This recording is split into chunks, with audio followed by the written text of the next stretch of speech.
So, hey guys, this is Amir from Designhill. I take care of branding and communications here, and I'm the host for this session today. I hope you and your families are keeping well and safe, and I would like to welcome you for this panel discussion today, where we are going to discuss about partnerships and collaboration strategies for business growth. Today's event is brought to you by Designhill, which is world's leading creative marketplace that caters to the creative needs of businesses and individuals alike who can source high quality designs from professionals from more than 180 countries. Though through its print on demand marketplace called Print Shop by Design Hill, you can also buy 50 plus unique products with thousands of artworks created by world class community of independent artists.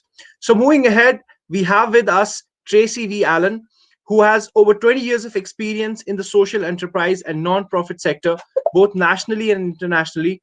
Tracy is committed to helping organizations create and maximize impact. She uses her extensive knowledge and expertise to help organizations develop the system and processes needed to build and grow profitable and sustainable social impact driven organizations. Tracy.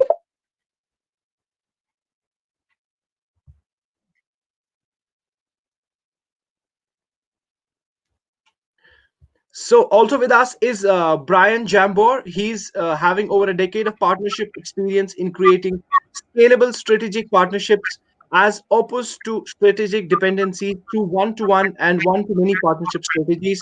Brian has specific experience building partnership ecosystem from the ground up to three SaaS companies like Cape, Udl, and Sendoso. Brian, over to you. Thanks, Ahmed. Appreciate it. Glad to be on the panel with everybody else and looking forward to the discussion. Wonderful. Also with us is Angela Garinger. She is a dynamic leader focused on the fast-paced growth of the organizations. She supports and the team members she leads. She's a currently senior manager of sales development for RealPage, where she leads a team of 12 campaign representatives in the real estate sector. Prior to joining RealPage, Angela worked as the head of growth and partnership for Balloon as an Insight mobility platform. And she was the head of corporate sales for Thought Exchange, where she was nominated as Business Leader of the Year for Women in IT. Angela, Hi, it's so lovely to be here. Really excited to discuss this with all the other panel members. wonderful. And we have with us Josh Wagner. Josh started out like many sales professionals, like cold calling. He knew early on there had to be a better way and of adopting content marketing strategies for furthering his career. While owning his skills with basic email marketing tools and social strategies, he found and fully embraced marketing automation as a way to fuel sales success. So he's now leading sales team for Lead MD, and he's helping executives understand modern marketing and align it to the objectives of the organization. I'm sure Josh would have some amazing content to share with businesses who are small scale and wishing to, make it a success. Josh. Good day, everyone. Always happy to talk partnerships. Been selling to and through the channel for a decade. Always an exciting conversation. Great. So with us is Andrea Carver. Andrea started her career as data attorney working with startups in Spain and France. She moved to New York to study masters at NYU and then worked for the largest fintech community in North America, Empire Startups. After that, she joined Prodigy Finance as partnership manager, helping international students with their student loans and partnering with other companies and fintech products to offer a marketplace for international students. Currently, she's leading the partnership for Lano.io. So, Andrea, please. Hi, everyone. Really excited to be here today. Thanks for inviting me, Design Hill community, and I'm looking forward to chatting with all these really exceptional speakers. Thank you. So, thanks the team at Design Hill for bringing up such great speakers on the show and having such great topics to discuss. And really, we wish to help you out with all the issues that you're facing, all the challenges that you're facing. And if you want some more tips or hacks and success stories to know how you can make it big in your own domain, we welcome you all, and we also would request you to share it with as many as people who can join us live today and later watch it on YouTube as well. So thank you so much, guys, for taking out your time and your schedule and joining us today for this session. So before we start, let's have a quick look at what Design Hill is all about. Looking to get your boss to remember your name? Head to the world's #1 creative marketplace, Designhill. When my company promoted me to head up our latest real estate development project, I was excited, then anxious, then petrified. How was I going to hire the team, get the designs completed, and design beautiful presentation materials on our lean budget while impressing my bosses, some of whom are still learning my name? Good job, Mitch. My name's Lawrence. That's why I went to Designhill and got the design help I needed that fit within my company's brand guidelines. The process was simple. Designhill's design contest ensured I'd get a ton of results I'd love. Start by picking a number of designs that inspire you. This one's good, and that one. This one speaks to me. Then share some information about the project. Lastly, pick a package that fits your budget. Do you just want a logo, or do you want it all? Then, boom. I got more than 60 custom design options to choose from, as well as all the other graphic design assets I wanted. And it's all backed by Designhill's 100% money-back guarantee. If I don't find a design I like, I get my money back. You can't lose. Now I have what I need to make a splash at my meetings, with everything from business cards, pamphlets, posters, and more. It's real. Let the world know it's real and build your brand with Designhill.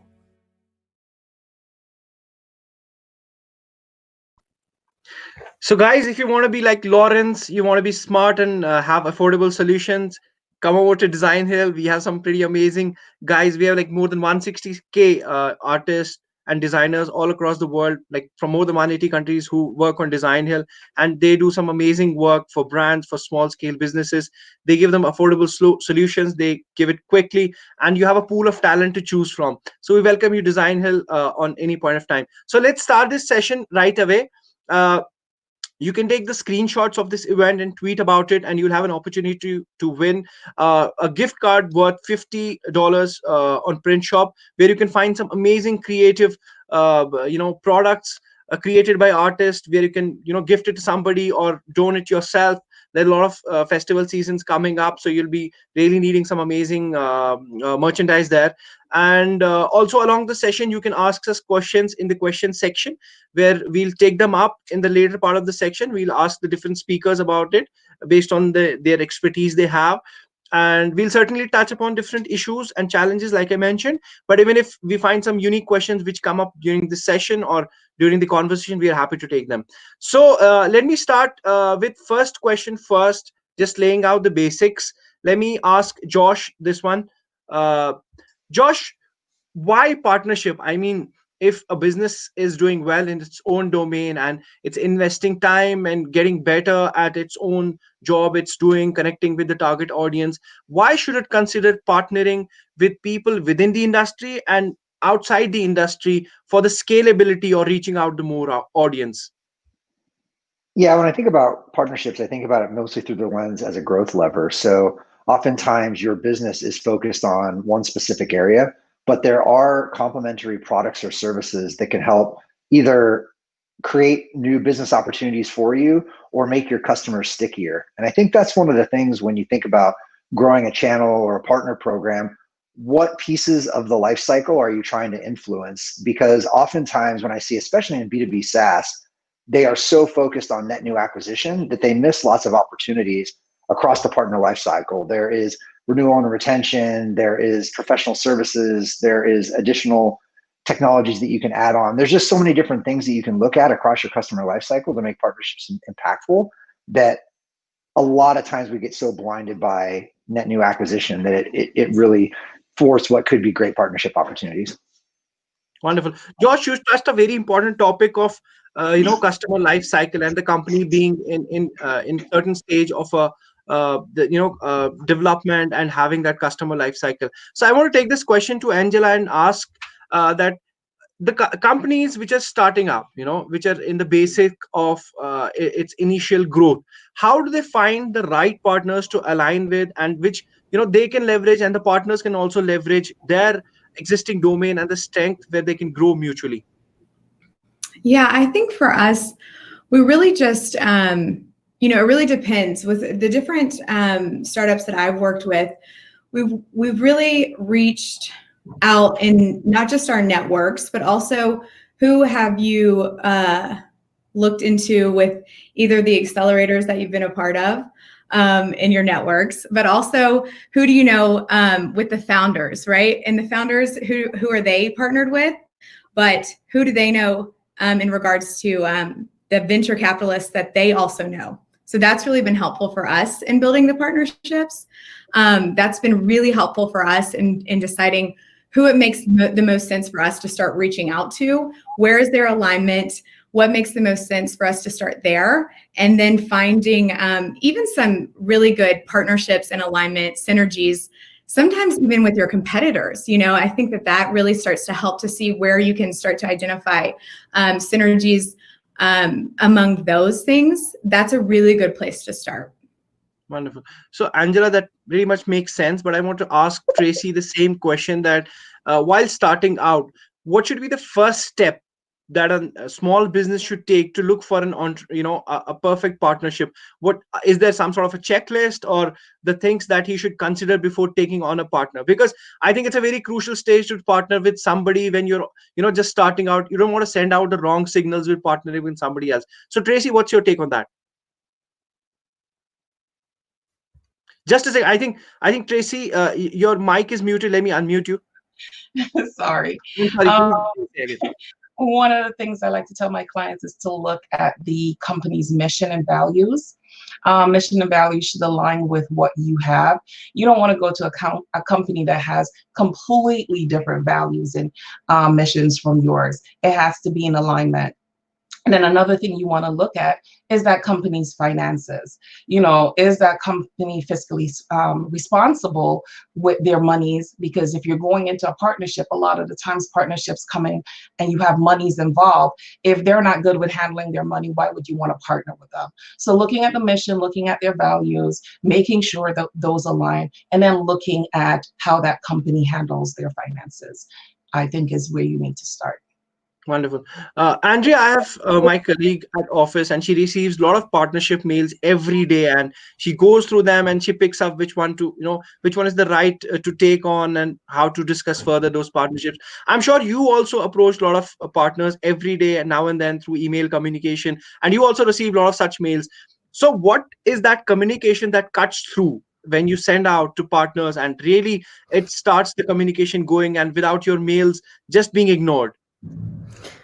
Yeah, that's a good question. So there's definitely a lot of inbound and outbound outreach, and it's different, of course. In the case of the outbound, it's companies that you might have, mapped in the landscape, or you've already identified, you might have in your network, as Angela was saying. In the case of the inbound, sometimes there's really good surprises, and sometimes you need to go through those emails, and perhaps they're not necessarily companies that you might have thought of initially. I think in terms of what is successful from an outbound perspective is I always make it very clear that I'm not in sales, because a lot of these emails might be confused in terms of that come from a salesperson. I always lay it out very clear that it's not a sale, that, I set out upfront what are some of the things that I think can be win-win opportunities, and make sure that it's kind of clear where I see the synergies, and perhaps kind of roughly outlining where the collaboration could look like. Sometimes it's tricky because you need to get on the phone and understand the company a bit better. As Tracy was saying, getting access to financials, to customer base, to product and technology is not something that you can see just from a website. So you need to go through some due diligence, but initially doing an outreach that you're able to give those guidelines, or where you see that win-win, is important, and laying that out up front. Wonderful. Brian, this one is for you. What we have seen is that, once two companies partner and the excitement is high, the promises from both the ends are very much committed, and they're looking forward for a great future out of that partnership. But what happens over the period of time is that there are commitment issues on either of the side, and that partnership really dies down when it already has taken a lot of efforts from both the ends in getting those two companies together for a great future. So why does these partnerships die down, and what should people do in terms of really building on those partnerships over the period of time? Because I'm sure not all partnerships develop into a fruitful partnerships. I'm sure that just 20 or 30% go ahead and they explore more than what they had intended for. So how can they increase that percentage of 20 to 80 or 90 or let's say 100%? Yeah, Ahmed, so it's a really interesting question, because to your point, the vast majority of partnership conversations that anybody has, it's a great conversation. There's a lot of feel good emotions around it. You could even have great executive alignment, and then you get 3, 4, 5 months down the road, and the partnership slowly fades into the background and just becomes noise, so to speak, in terms of what each organization is trying to accomplish. First and foremost, I don't think you can ever get partnerships to be 100%.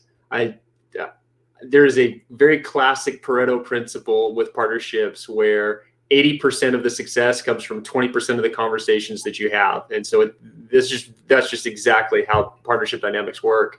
In terms of making them successful, you have to have very, very clear understandings of what the objectives are for each organization going into it. Extremely clear, because there's all sorts of reasons to partner.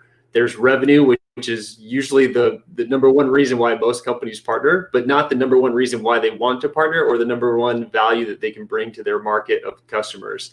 Sometimes it's product, sometimes it's a pre-M&A move.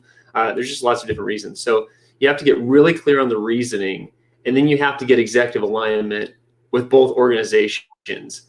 Once you have executive alignment and you're really clear of objectives, then it's a matter of going to market together, and those tend to be really successful relationships. The executive team should also be meeting on a consistent basis. There should be ongoing dialogue in order to make that partnership successful. But those are some of the items that come to top of mind. Okay, wonderful. Josh, would you like to agree with Brian, or you would like to believe what I believe in, that, not just the Pareto's principle, you can go ahead and explore the partnership lifetime value, like we look ahead at the customer lifetime value. I think it's not just the customers, we can look at the past partners like our clients or our customers, where we can really focus on partnership lifetime value. Yeah, I mean, if we take a step back a little bit, a lot of this comes down to expectation setting and why you want to partner in the first place. To Brian's point, right? There's not just one reason to build a partner program or to explore a partnership, whatever it may be. You may be trying to gain referrals. You may be trying to fill a gap in your product or service. There's a whole host of different things. So once you establish what that is, let's take a look then at, okay, we've got this potential partner sitting across from us. What's in it for you? And then what's in it for them? And really look at, can they deliver on what you need to get out of it to be successful? And then can you deliver on what they need to get out of it to be successful? That's the first thing we really want to look at, because there are disconnects very, very quickly in those two very, very simple concepts, right? Like if you're just looking for referrals, but someone's looking for you to fill a product gap, well, there might be a little bit of a disconnect there, right? So you need to just figure out at a very plain level, can you deliver on what they need? Can they deliver on what you need? And if those things line up, then you can dig into some more nitty-gritty details. But I think that's a miss on the front end all the time, because it's like, oh man, this is perfect. You're in our world. You help us expand over here. Our executives know each other. Kumbaya, everything sounds great, but they don't really think about the very basics of what are they trying to get and what are you trying to get. Okay, wonderful. So let me just take this question to Angela and really ask her that, when I was having a conversation with Andrea, and I shared my colleagues' daily track of issues and the mails she's getting. So I want to build on that conversation further and ask you that sometimes you receive mails from competitive brands, or which is some sort of having a competitive services to offer, not your core services maybe. So how do you deal with such issues? Do you outright tell them, no, we can't, partner with, because we don't want to dilute our brand? Or how does the brand dilution and partnering with any other company balance works out? Yeah, I think you just always are assessing what your goals are as a company and what opportunities are coming towards you, or coming at you. And does it make sense for you in the short term? Does it make sense for you in the long term? As a senior leadership team, does this partnership make sense for you? And if it does, in the short term or the long term, then you're going to, potentially move forward with it. And even if it doesn't make sense for you in the short term, you're certainly going to, but there's potential for it to in the long term. I think having a conversation with a potential partner is always a good idea, because sometimes you can find opportunities in gaps that you don't necessarily recognize. And if someone has reached out to you, they potentially see something that may be in your blind spot. I think a lot of times as a budding company, it's fair to say we all have blind spots as leaders, as organizations. And so when someone has taken the time to reach out to you as a potential partner, sometimes just, entertaining this conversation as a partnership is a good idea. And I think it's fair to say that I've been part of senior leadership teams where we've had conversations and we've explored partnership opportunities. And we've been so glad that we have, because we found good opportunities and we didn't expect it to be what it was. I think, it's important to take those, because you may find unexpected nuggets, even when you think it may dilute your brand, or there may not be a gap there. Okay. So Tracy, let me ask this question to you, that while being in a partnership, there are some situations where you feel like, you're just draining out.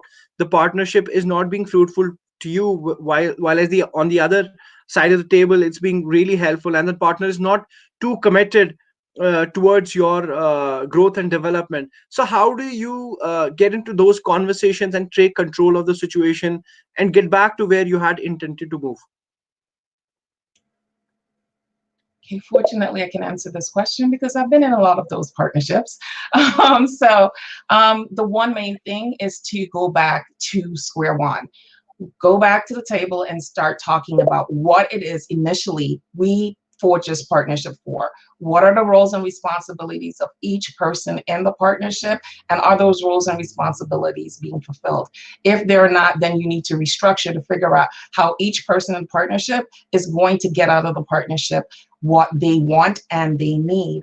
If that cannot come to fruition, then sometimes you have to exit stage left and exit the partnership altogether. Because some things are just not meant to be. Okay. So Andrea, have you faced such sort of, situation ever where you felt that, I'm sure you would have, so where you felt that, the partner is leveraging too much of you and you're not getting too much out of it, and out of the excitement, you're giving your 100%, but you are not, receiving the same from the other end? Fortunately for me, I've never been in such a situation. I can imagine what it feels, and I guess it's pretty common, but I've engaged in a lot of the situations that Angela described around, engaging in conversations that you don't necessarily upfront think that might end up in a fruitful relationship, and have been the case. But I've never been in a situation where, entered into a partnership with a company and it ended up not that well. Definitely, there were situations where the success metric that we set at the beginning was not met, but I think we achieved different things, and we rebalanced in terms of what we thought was, initially you come with a set of goals, you set up success metrics, and ultimately you realize, okay, we didn't hit these, but alternatively we found that being associated with this brand, or being able to tap into new customer set or new markets, was actually beneficial for other reasons. So going back to Brian's point around, it's not always about revenue, or I think it was Josh, maybe, sorry. It might be about revenue, but sometimes it's not. And maybe when you set out for that partnership, you thought, okay, it's all going to be about revenue, and then you realize it actually brings other positive things. But to your question, I haven't been in the situation you described. Okay. So Brian, would you like to share your experience, if you have ever encountered a situation like this, and how you took control and, got the things back to where they were supposed to be? Yeah, not all partnerships are great partnerships. Not all partnerships win and succeed and make everybody a ton of money and change the trajectory of the organization and suddenly make you famous. Those are few and far between, believe it or not. And so when you have a partnership that goes a little bit, I'll call it off the rails, right, where things start sliding a little bit, I found it's really important to get the key stakeholders back on the phone at the highest level that you can. So if that's you know, a VP, EVP of business development or partnerships with yourself, if that's executive to an executive, right, whatever the highest individual is in the organization that you can get aligned together, and then have the very open dialogue and conversation. Say, hey, when we set out for this partnership, these are some of the objectives that we were hoping to accomplish. Are those objectives still important to you as a partner? They are important to us. It's very possible that maybe their organization has completely changed. Maybe their market has completely changed. Maybe the partnership to them is no longer relevant. And that's okay. There's nothing wrong with that. What that means is that you need to shift your strategy and find a different partner where the objective now aligns. And so the faster you can get clarity on that and then act accordingly, the better. But it really is having those executive level conversations to figure out exactly what the new objectives or the new goals are, and can you wrap new things around that in terms of partnership and provide additional value. And if you can't, again, that's okay. It's not going to be the end of the world. There's not a single partnership where it was dissolved, where it was literally the end of the world, right? You just have to change your strategy. I mean, there's obviously value in executive alignment, and it has to be critical in the front end. But there's one thing that happens where it breaks down is the executives may be totally bought in on what needs to happen. But when the rubber meets the road and that partnership needs to get executed against, it's very rarely the executives who are executing, right? So what I've seen is very strong executive alignment, and then partnership goes down to the people who need to execute against it. And it's almost like a threat. Right? Well, that's not what I want for my piece of the business. So this partnership is a threat to me, and I want to go a different direction. So bringing it back up to the executives and more along, hey, are we still aligned? One, but are you trickling that message down to the team as, I hate to put it this way, but as an executive order almost, this is how our business is proceeding, because I've seen it fall apart that way at the tactical level more than the executive level, to be frank. Yeah, completely agree. I apologize. I would encourage you to consider that maybe as opposed to an order, which I completely understand what you're articulating. I view it as setting the vision, or the executives really setting the vision for the partnership, so much so that the organization is bought into that vision. If the organization isn't bought into the vision, you're not setting the vision very well. You haven't clearly articulated it. So you amazing point, and completely agree with you. Okay. So you wanted to pitch in. I'll ask Tracy to pitch in her opinion first. That how does a partnership team or the executives really trickle down that communication and get everybody on the team? And like Josh mentioned, when rubber meets the road, the execution happens there, and the success of the partnership and the metrics of it would be judged on that effort on that level. So how do you do that, Tracy? Well, I do agree that you need organizational buy-in. And the best way to get organizational buy-in is to have them in as part of the meeting, as the decision-making body. So not just telling them what you need them to do, but allowing them to actually make some of the decisions that are going to affect the way they work and what the outcome is actually going to be. So that organizational buy-in piece is crucial, but you need to have them involved in the decision making, because they're the ones who are going to be executing it. Okay. Yeah, if I may add to Tracy's point, I think totally agree. Buy-in. So in my personal experience, what I did in the last company I worked for was create an executive committee because I basically see my role as partnerships manager, or now head of partnerships at Lano, as really a project manager. And I always think about what the counterpart must be experiencing, right? And in my role, I feel like I'm this project manager. I've got to work cross-functionally. I've got to work with marketing and product and sales and ops, and making sure that everyone has the buy-in, and then on the executive level as well. So I created a steering committee where everyone was going to give me their input when I approached the partners, and really making them part of that decision making. So when no one felt like left behind. And then involving them in the conversations with the partner that were relevant, because obviously you don't know every single part of your company. You have to be aware, but sometimes you're in the middle, right? You're that person communicating with the partner, making sure that the timelines are met internally, but also with them. So you're in a tough spot. So making sure that that communication is, as someone pointed out, constant and open and transparent, and expectation setting is super important. So I see my role as well a bit as a project manager. Okay. So Angela, what has been your success hack to get everybody on the team and really deliver to the partnership and expect the same from the other end? I'm so glad you've asked, because I was just going to chime in on this.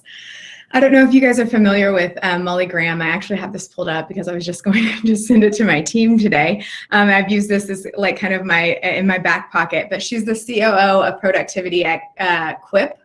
And she has this article called "To Give Away Your Legos." She gives this speech, and I've used it all through my time at startups. And really, the idea of this is that, it's as humans, it's our kind of instinct as things kind of scale up and grow, and we start to like do through new initiatives or get new partnerships, and we start to like really kind of scale up in our companies and start to bring on new things. We kind of have this trust tax, I call it, where we want to go through large decisions and changes, and our instinct is to take our Legos and what we work on and say, no, these are my Legos, and I'm building this tower, and please don't change my role, and please don't, my tower is lovely, and I wouldn't like for you to take my Legos. But when we're working in organizations that often change, and our roles often change really quickly, and if you've been part of really large or small organizations that require you to do so, you have to be able to share your Legos and give them away, because often when you do and you create partnerships, many times you get new Legos, and you're able to build an even larger, more amazing tower. But if you hold on to your Legos, your tower can only be very, very small. And so the whole idea is that if you can give away your Legos, the tower that you can build will be much larger. And so it's just this really fantastic article, and I really encourage you to look this up. And it's really been successful for me when trying to manage this kind of emotional turmoil and counterintuitive thing that people feel when resisting this change in partnerships, in new initiatives, in change management that happens with our teams, and when you start to take on these new partnerships and new initiatives. Thank you, Angela, for sharing that with us, and we really appreciate that. And we request you if you can find the link of that article that you just mentioned, and you put it in the chat section. The audience would be really happy to take more of that. So, Brian, let me take this question to you: that what are the real matrices to decide if the partnership is going ahead good in terms of for both the partners and specifically for yourself, because you are working on your clients and or let's say the agencies end. So what are the real metrics that people should really focus on and assess the health of any partnership? Yeah, it goes back to what your partnership objectives are. If you're working on product partnerships, then some of the KPIs may be additional functionality within X period of time, and then adoption around that new functionality as part of the partnership. Mm-hmm. If it's revenue, the common metrics are partner qualified leads, partner influence leads. I recently ran across the term partner ecosystem leads, right? Just a combination of the both, right? And maybe revenue from those. If it's more of a brand exposure or key account partnership, right? Maybe it's how much additional traction you get in the market, right? Are you really getting your name out there as part of that? So it goes back to, you have to be really clear about what the objectives are, and then you can build the KPIs off of those objectives. Okay, Tracy, what are your key metrics to decide whether the partnership is going well on both the ends? Well, it's basically everything that Brian just said, plus whether or not the benchmarks that we set in our initial meeting for outcomes are being met. So are these benchmarks being met, and how are we evaluating them? Are they going to be quantitative or qualitative benchmarks? so just going back to what you initially set up for the, like Brian said, the KPIs for success for this particular partnership. Okay. And Josh, is there any specific particular time when a partnership should be reviewed, or it just, it takes its own shape and you go ahead and review it over the period of time, whether it's doing well or it's not doing well, or is it kind of a daily process, or it really depends on just the metrics, reviewing them? So how does this process of reviewing the partnership goes? Do you attach a time on it, Well, or do you attach KPIs to it? well, both, right? It depends also on how long the partner's been in your program. So if it's a brand new partner, you might be evaluating quarterly just to make sure you're getting traction and the things and the wheels are in motion to start to build it into what you want it to be, because it's definitely not going to happen overnight. If it's your best partner over the past decade, then you're probably doing biannual reviews with a partner plan that you're building every year, right? And then you're checking in to make sure, are we executing against that plan? So there's certainly maturity in your partnerships as an organization. And it does come back down to, again, what does success look like for you? And what does success look like for them?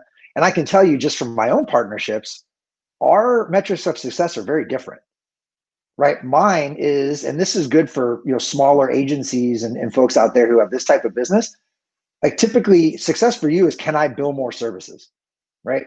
Does this partner help me get stickier? Can I build services with new people? Can I build more services with existing people? Like that's what I care about, right? But my partners, most of the time, they don't care about services. They're not services businesses. Typically, they're software companies. They care about, do they get access to my customers and can they sell their stuff into them, right? So looking at those two simple lenses as a success metric and then evaluating that, if it's a new partner, are we taking the steps to get towards those goals? If it's a long-standing partner, did we hit last year's benchmark? Did we exceed it? What are our goals? It just depends. And I know that's a very consulting answer, but it's the answer I've got. Okay, that's fun. But That's I agree. I agree with Josh there that it really depends on what stage you are at. So at the moment, in my current role, we're exploring the market for a new product, and we've actually just launched a new product through a partnership. So the 3 last months, it was really all about discovery phase, reaching out to as many partners as possible, engaging in those conversations, understanding their business, their client base, getting deeper and deeper and deeper. And then once we had really the pool of partners that we considered pre-vetted and trusted, and we had aligned in terms of revenue expectations, etc., we've really now landed and we're now hitting it, going into another stage, which is really consolidation. It's like, okay, we're going to start running some pilots with you guys. And again, to Josh's point, we look at the partnership from an expansion of product perspective. Like we want to be offering our client base a larger offering within the remote workforce solutions, while for our partners, it's about business. Like it's about us sending them leads, qualified leads. Yeah, Brian. Yeah, just to carry on that quickly, Josh made such a great point, as did Andrea. Sometimes when your objectives or KPIs aren't 100% aligned, right? So I'll use Josh's example, a service-based company with a company that wants to drive revenue. Partnerships only work if there's significant reciprocity. And so if the reciprocity is service revenue for a service company and the SaaS company wants new software sales, then that SaaS company better be prepared to put that service company in front of their customers in terms of joint reciprocity to make the partnership truly significant to each other's organization. Same thing with product. If you're going to embed your partner solution inside of your product, from a reciprocity standpoint, they should stand up some serious go-to-market in evangelizing that new integration or that new functionality inside your product that is part of their core solution, unless it's a white label situation. So again, reciprocity is the key, and typically resolves a lot of issues that come up with partnerships in some of these instances. Okay, so reciprocity is what Brian says is really important to take the partnership onward and really reap the benefits on both the ends. So before we go on a short break, I want to ask this question to Tracy, is that, Tracy, you set out initially the matrices and you judge on the behalf of those KPIs. But should a person look on those short-term benefits of a partnership only, or should it a partner leverage on the brand influence and the new clients or customers that a partner is bringing on to bring on your end, which you can leverage in terms of the customer lifetime value over the period of time? I mean, I'm sure there are some partnerships where you reap just the short-term benefits and you just ignore the long-term benefits, whereas the long-term benefits are much, much higher and better in terms of the short-term benefits that you're looking at in terms of the matrices. Tracy. Well, it all depends again on what you are trying to get out of the partnership. So do I just want to be in this partnership for the short term, or am I looking to have an extended partnership with this particular person? So let's just give an example. I've been in partnerships where I've wanted to have, or my clients have wanted to have a long-term partnership with them, but at the core level of people who are executing, they just could not get it right. No matter how many times we went back to the table, they just did not have the capacity to make the partnership work. So sometimes you just have to take out of the partnership what you can get at that point in time and move on to finding a partner that better suits your organizational needs. And that's kind of it. Okay. Yeah. So guys, I hope you're enjoying this session, because I'm really am, and we have tried to keep this session as issue relevant and challenges issues relevant as much as possible, and not touching the geeky and the theoretical aspects of the partnership, which you can go ahead and do on your own. So now we'll take a short break, and while coming back, we'll take the questions that the audience has asked us, and we'll see more questions that the people might have asked us during registering for this session. So guys, stay tuned. We'll be back. Need to get your parents off your back? Head to the world's #1 creative marketplace, Designhill. When I started my photography business, I needed something that said, this was more than just a hobby. It's not a hobby, Mom. That's why I went to Designhill and got an amazing logo super fast at a price I could afford. The process was easy using Designhill's logo maker. Just enter the name of your business, then pick out a number of designs that inspire you. I'll pick this one and that one looks cute. Then pick your colors or let the system decide. Add some more info like a slogan, the industry your business is in, and your budget. The logo maker, using machine learning and artificial intelligence, will design thousands of logo variants that you can choose from and adapt. In fact, I was able to get everything from business cards to t-shirt design and complete social media kit, all with the click of a button. With that, I'm all set. Now everyone I meet knows I'm a legit photographer. Even my mom. It's real. That's decaf. Let the world know it's real and build your brand with Designhill.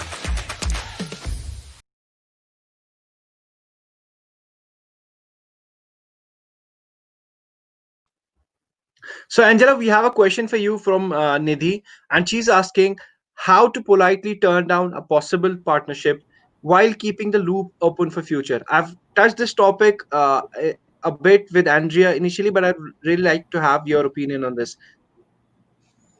Yeah, I think you just say that exactly.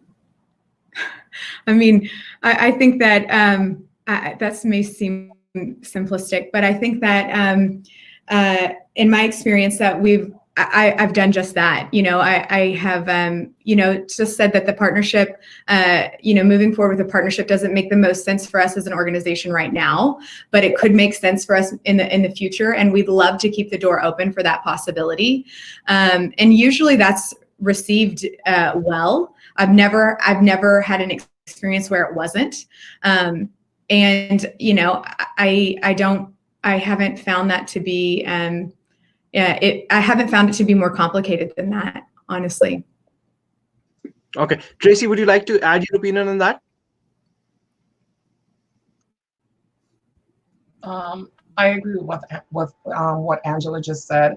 Basically, you just have to be straightforward and just say, listen, this partnership I appreciate you reaching out to me about this partnership. It sounds interesting, but right now it's not the best fit for my company.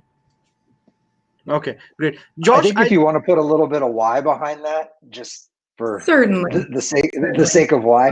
So I always think it through like your go-to-market qualifications, right? Like when you go to market, you have your total addressable market, you have your ICP, your ideal customer profile, and all of these things that you define, right? Do the same with your partner program. Like, what are we looking for in a partnership? What should that company look like? What do they bring to the market? Are they complementing, whatever it may be? So that when you see that right fit, you know what it looks like based on what you've outlined, and the wrong fit, you know what it looks like. And it's pretty easy for you to say to someone, you're not a right fit because of XYZ criteria. That doesn't mean you're not going to get there, or, you know, something might change, but just put a little bit more, I don't know if I want to call it science, but just give them some more meat behind the plate. I don't think it's a good fit right now. No, of course. I absolutely am implying that you would give them reason, but you wouldn't. I know. But yeah, I don't think that. Yeah. But I don't think that. Just like you would if any partnership, it wouldn't make sense. You would, of course, just tell them that. But I think most reasonable potential partners recognize that not all partnerships are going to make sense, and if it doesn't make sense for you, then it wouldn't make sense for them, and they certainly wouldn't want you to waste their time either. Okay, so Brian, how do you cut down on the long process of communication which goes over the months, in realizing that that partnership is not going to happen at all? So how do you cut down on that communication and really compress that time, whether knowing that we should proceed on that or not to proceed on that? Not months, minutes. Partnership discovery calls in my world are 15 minutes, no longer. If we're going to have a conversation to explore a partnership, it's going to be 15 minutes. And we're going to get really, really clear on exactly what you're metriced on and what you're trying to accomplish, and what I'm metriced on and what I'm trying to accomplish.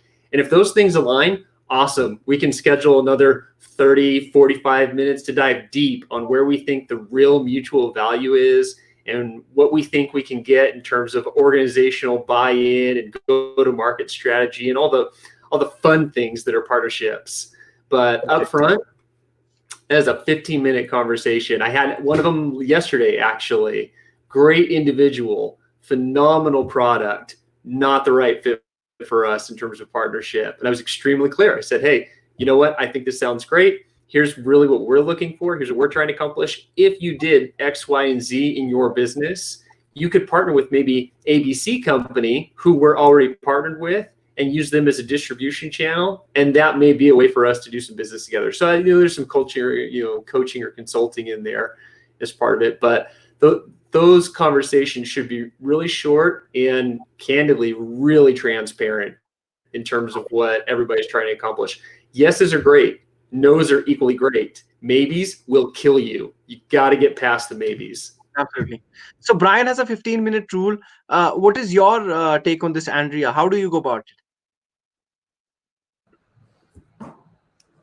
I think similar to Brian. I mean, I said it at the beginning as well, really being clear upfront about what are your goals, the type of collaboration that you're looking at. So when I send a message or I outreach to, and typically we haven't really covered this in the conversation, but what the partnership might look like between a smaller company, so typically like startups, with larger corporations, it's not good to like send a message that is vague. Like, be very clear about the type of collaboration that you're looking at, and more or less, and I know that it's hard when you're like reaching out through LinkedIn, perhaps try to see if you've got a warm introduction, because that always helps, buys you a bit of more time. Although I did say at the beginning, I try to position myself not as a salesperson. It is indeed a bit of a sale, especially if you're looking at larger, more established companies with more legacy infrastructures and things like that.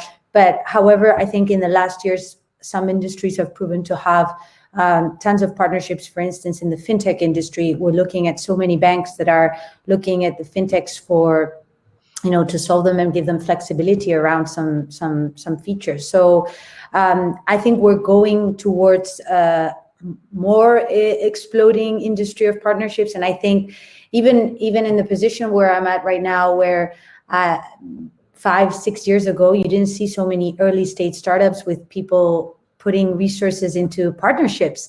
And nowadays, I think that companies and the ecosystem is realizing how much value you can get even at an earlier stage. with partnering. So I'm really happy, and I think it's great that we're having this conversation with folks that are all in kind of different industries, but we're all doing the same. And in the end, it's our jobs are relatively similar in some way. Yeah. So, Angela, would you like to share the success tip in terms of a company which is trying to reach out to a partner which is relatively higher in the life cycle within that industry? So, how to cut through, that ice, and what is the first thing that you should ask from them or really partner on, and then leverage on that partnership? Because, if there is too much disparity in terms of the companies, like one company is really low in terms of the life cycle within that industry and the other company is very high, how to reach out those companies which are like relatively higher in that life cycle within that industry? What is the first thing that you should partner on, then and prove that partnership, and then leverage that partnership to get more and more intimate in terms of that partnership, in terms of the business processes?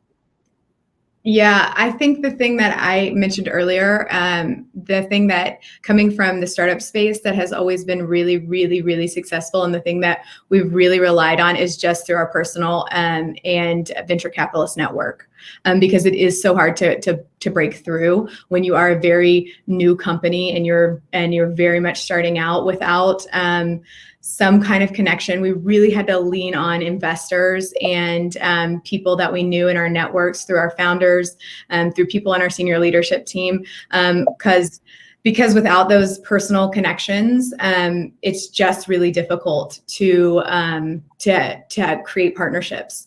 And in just total transparency, without those connections, I frankly just don't know. I don't have a tremendous amount of advice on how to do it without that, because that's generally those personal referrals were how we were able to create a lot of those partnerships. Okay, so let's take the dimension of social media into this. How important is social media in terms of getting the partnerships done? I mean, closing partnerships and reaching out to more people and really nurturing that relationship before talking partnership. You know what? This is a partnership we were able to establish, and this is a little bit different than like a partnership with another business. But one of the things that we worked on in my last organization, is an early stage startup. Part of a partnership that we were able to work with a number of different high researchers, experts in a field that we were working with in a development as part of our product. We needed to make a number of different partnerships with, like I said, experts and researchers in their fields. We were able to really utilize Twitter, and we utilized that by just really connecting with their people, and using our founder, our CEO, and saying, hey, Twitter, help us. We're really trying to connect with them. And it really worked. I know. And we were able to connect with a number of these very high profile researchers to move our product along, because we needed their expertise for this gap in our product. And we were able to partner with them in that way. And Twitter really helped us with that. So as an early stage startup, that I know that's a little bit of a different kind of partnership, but Twitter helped us in that way. Okay. Brian, would you like to jump in on that? Because I see you really excited, adding that social dimensions in terms of getting the partnerships done. Ahmed, I'm just a naturally excitable guy, so I don't know as it was anything specific. I just am passionate. I'm a big fan of social, right? Connecting with people across multiple mediums. So whether that's, Angela made a great point about getting those executives, senior leadership executive, or VC introductions. I think Apple and Verizon are a great example of that. In the recent iPhone 12 announcement, you saw the CEO of Verizon walk out on stage, right, and talk with Tim about their partnership. We've done a lot of things there and have been very successful that way. From a social standpoint, again, you have to go where the people are.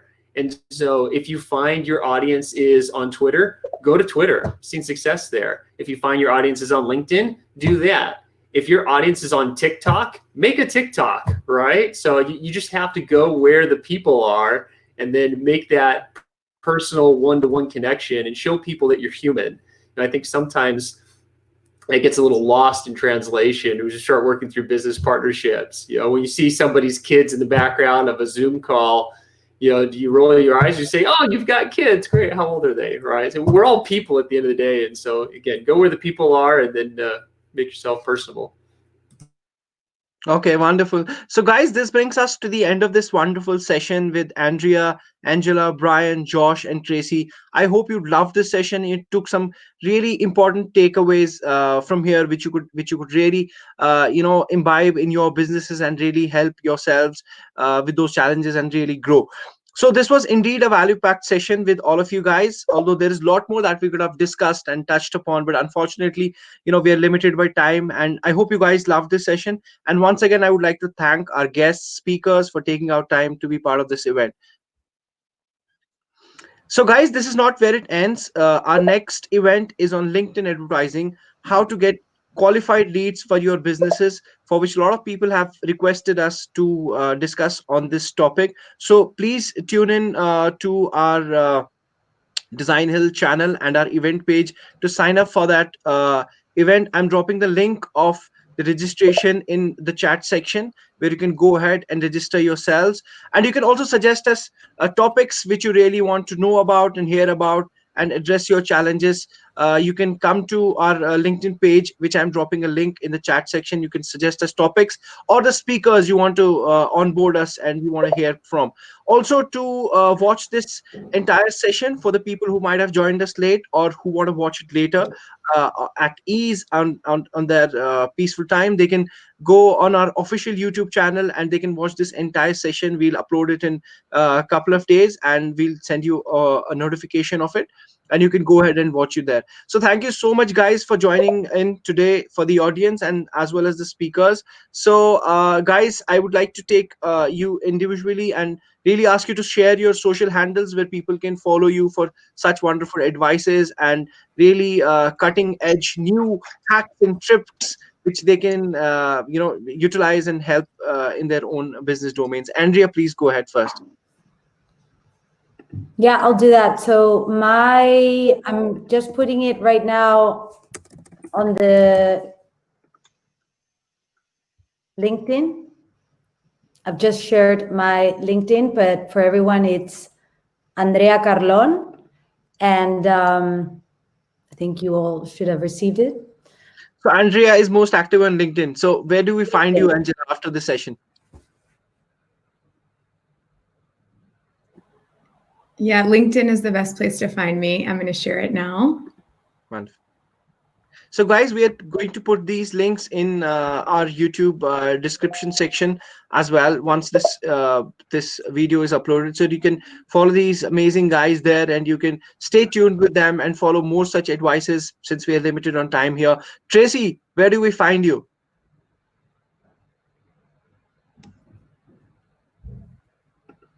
Yeah, you'll have to unmute yourself. Let me just give you a moment. Forgetting. I'm sorry. I keep forgetting. You can find me on LinkedIn and Instagram. Those are the two places I'm most active on, and I'll put my LinkedIn information in the chat. And Josh, where do we see more of you? Josh Wagner AZ on LinkedIn or leadmd.com. Brian, where to see more of this excitement?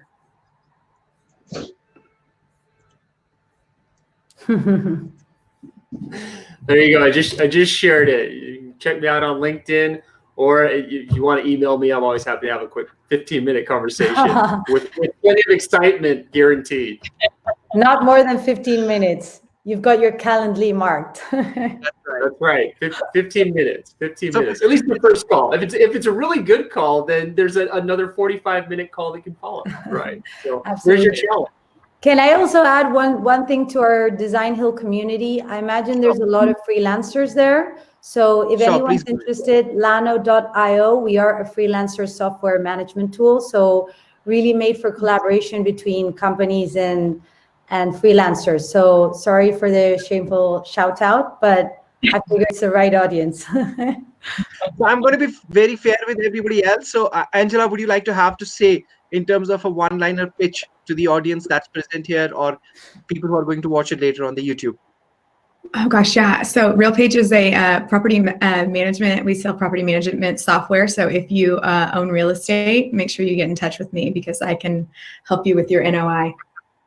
Okay, Josh. If you're tired of theoretical consulting that just gives you a PowerPoint deck, or people that just do tactical stuff, and you need to bring the two together and focus on marketing performance, give us a call at LeadMD.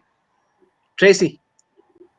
If you're a social entrepreneur that wants to maximize your revenue and maximize impact within your communities, then you come on over to TBA Consulting. Brian. Sendoso is one of the best ways to help revenue producing teams break through the noise and create personalized one-to-one experiences through gifting. And so we use it for recruiting partners. We use it for recruiting customers into our ecosystem. If you're interested in that, feel free to check it out or hit me up on LinkedIn. More than happy to give you more info.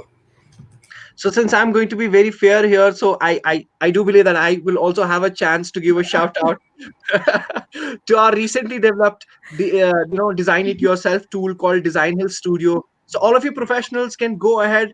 You can make presentations, you can make brochures, you can make business cards. It's a really quick and easy DIY tool where you just pick and drop, design and creative elements, and you can create anything under sun, and which will look amazing to your partners. So go ahead and try Designhill Studio. I'm going to drop the link of it in the chat section. Once the session is over, you can go ahead and really try yourselves out. You might find the creative within you. So on that note, I would like to say bye to everyone who joined us here today. Take care, guys. Stay safe. See you again. Thanks a lot. Bye. Bye.